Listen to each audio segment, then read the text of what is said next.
At NATO's new headquarters, President Trump was invited to unveil a memorial to 9/11, the only time NATO has invoked its near-sacred Article 5 on mutual defense for America.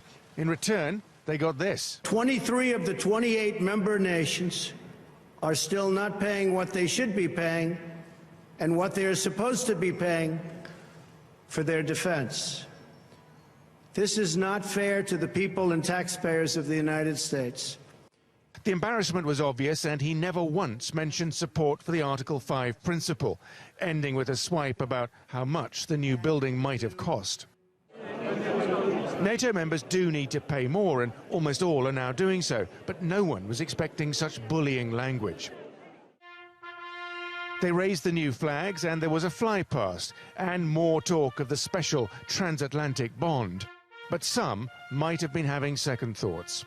NATO made a formal commitment to join the coalition against Daesh, recognizing a US call for it to do more on terrorism, and there were additional financial pledges. But by then, the president's comments had cast a shadow. At his final press conference, NATO's Secretary-General put a brave face on it. He was blunt on that message today, and we have seen this plain speaking from President Trump also before. So he has a clear message on US commitment to the alliance, but he also has a very plain and clear message on the expectations when it comes to burden sharing. Earlier, President Trump met with EU leaders. Trump, the presidential candidate, supported Brexit and said more countries should leave. Afterwards, Donald Tusk of the EU said there were wide areas of disagreement, including on trade, climate and Russia. President Trump also met France's new president, Emmanuel Macron. They sealed it with a white-knuckle handshake.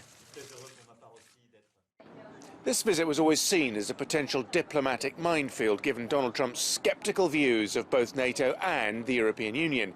But a lot of careful diplomatic choreography had been invested in trying to reset the relationship and reassure the president his concerns were being listened to. But those efforts seem to have received little reward. Simon McGregor with TRT World at NATO headquarters.